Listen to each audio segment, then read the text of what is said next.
صحیح بخاری حدیث نمبر 3056 عبداللہ بن عمر رضی اللہ عنہ نے بیان کیا کہ ایک مرتبہ ابی بن کعب رضی اللہ عنہ کو ساتھ لے کر آپ صلی اللہ علیہ وسلم اس کھجور کے باغ میں تشریف لائے جس میں ابن سیاد موجود تھا۔ جب آپ صلی اللہ علیہ وسلم باغ میں داخل ہو گئے تو کھجور کے تنوں کی آڑ لیتے ہوئے آپ صلی اللہ علیہ وسلم آگے بڑھنے لگے۔ آپ چاہتے یہ تھے کہ اسے آپ کی موجودگی کا احساس نہ ہو سکے اور آپ اس کی باتیں سن لیں۔ ابن سیاد اس وقت اپنے بستر پر ایک چادر اوڑھے پڑا تھا اور کچھ گنگنا رہا تھا۔ اتنے میں اس کی ماں نے آپ صلی اللہ علیہ وسلم کو دیکھ لیا کہ آپ کھجور کے تنوں کی آڑ لے کر آگے آ رہے ہیں اور اسے آگاہ کر دیا کہ اے صاف یہ اس کا نام تھا۔ ابن سیاد یہ سنتے ہی اچھل پڑا۔ آپ صلی اللہ علیہ وسلم نے فرمایا اگر اس کی ماں نے اسے یوں ہی رہنے دیا ہوتا تو حقیقت کھل جاتی۔ صحیح بخاری حدیث نمبر 3057 عبداللہ بن عمر رضی اللہ عنہ نے بیان کیا کہ نبی کریم صلی اللہ علیہ وسلم نے صحابہ کو خطاب فرمایا۔ آپ نے اللہ تعالیٰ کی ثنا بیان کی جو اس کی شان کے لائق تھی، پھر دجال کا ذکر فرمایا اور فرمایا کہ میں بھی تمہیں اس کے فتنوں سے ڈراتا ہوں۔ کوئی نبی ایسا نہیں گزرا جس نے اپنی قوم کو اس کے فتنوں سے نہ ڈرایا ہو۔ نوح علیہ السلام نے بھی اپنی قوم کو اس سے ڈرایا تھا، لیکن میں اس کے بارے میں تم سے ایک ایسی بات کہوں گا جو کسی نبی نے اپنی قوم سے نہیں کہی، اور وہ بات یہ ہے کہ دجال کانا ہوگا اور اللہ تعالیٰ اس سے پاک ہے۔ صحیح بخاری حدیث نمبر 3058 اسامہ بن زید رضی اللہ عنہ نے بیان کیا کہ میں نے حجۃ الوداع کے موقع پر عرض کیا یا رسول اللہ کل آپ مکہ میں کہاں قیام فرمائیں گے؟ آپ صلی اللہ علیہ وسلم نے فرمایا عقیل نے ہمارے لیے کوئی گھر چھوڑا ہی کب ہے؟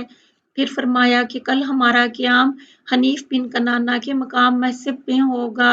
جہاں پر قریش نے کفر پر قسم کھائی تھی۔ واقعہ یہ ہوا کہ بنی کنانہ اور قریش نے یہیں پر بنی ہاشم کے خلاف اس بات کی قسمیں کھائی تھیں کہ ان سے خرید و فروخت کی جائے اور نہ انہیں اپنے گھروں میں آنے دیں۔ زہری نے کہا کہ خیف وادی کو کہتے ہیں۔ صحیح بخاری حدیث نمبر 3059 عمر بن خطاب رضی اللہ عنہ نے ہنی نامی اپنے ایک غلام کو سرکاری چراگاہ کا حاکم بنایا تو انہیں یہ ہدایت کی اے ہنی مسلمانوں سے اپنے ہاتھ روکے رکھنا، ان پر ظلم نہ کرنا اور مظلوم کی بد دعا سے ہر وقت بچتے رہنا کیونکہ مظلوم کی دعا قبول ہوتی ہے۔ اور ہاں ابن عوف اور ابن عفان اور ان جیسے امیر صحابہ کے مویشیوں کے بارے میں تجھے ڈرتے رہنا چاہیے، یعنی ان کے امیر ہونے کی وجہ سے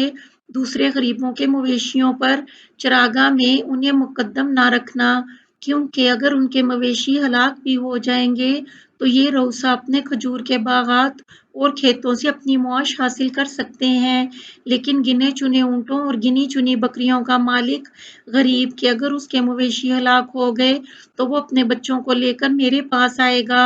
اور فریاد کرے گا یا امیر المومنین یا امیر المومنین، تو کیا میں انہیں چھوڑ دوں گا؟ یعنی ان کو پالنا تمہارا باپ نہ ہو اس لیے پہلے ہی سے ان کے لیے چارے اور پانی کا انتظام کر دینا میرے لیے اس سے زیادہ آسان ہے کہ میں ان کے لیے سونے چاندی کا انتظام کروں۔ اور اللہ کی قسم وہ اہل مدینہ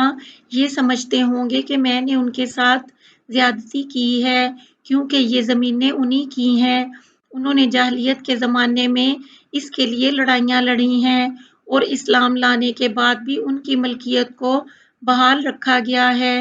اس ذات کی قسم جس کے ہاتھ میں میری جان ہے اگر وہ اموال گھوڑے وغیرہ نہ ہوتے جن پر جہاد میں لوگوں کو سوار کرتا ہوں تو ان کے علاقوں میں ایک بالش زمین کو بھی میں چراگاہ نہ بناتا۔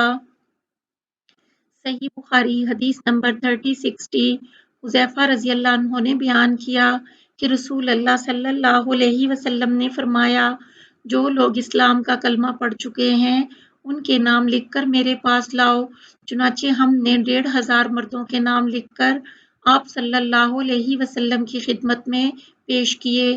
اور ہم نے آپ صلی اللہ علیہ وسلم سے عرض کیا ہماری تعداد 1500 ہو گئی ہے، اب ہم کو کیا ڈر ہے؟ لیکن تم دیکھ رہے ہو کہ آپ صلی اللہ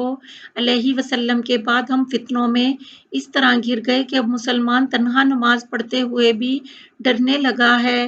ہم سے ابدان نے بیان کیا، ان سے ابو حمزہ نے اور ان سے عامشک نے مذکورہ بالا سند کے ساتھ کہ ہم نے 500 مسلمانوں کی تعداد لکھی، 1000 کا ذکر اس روایت میں نہیں ہوا، اور ابو معاویہ نے اپنی روایت میں یوں بیان کیا کہ 600 سے 700 تک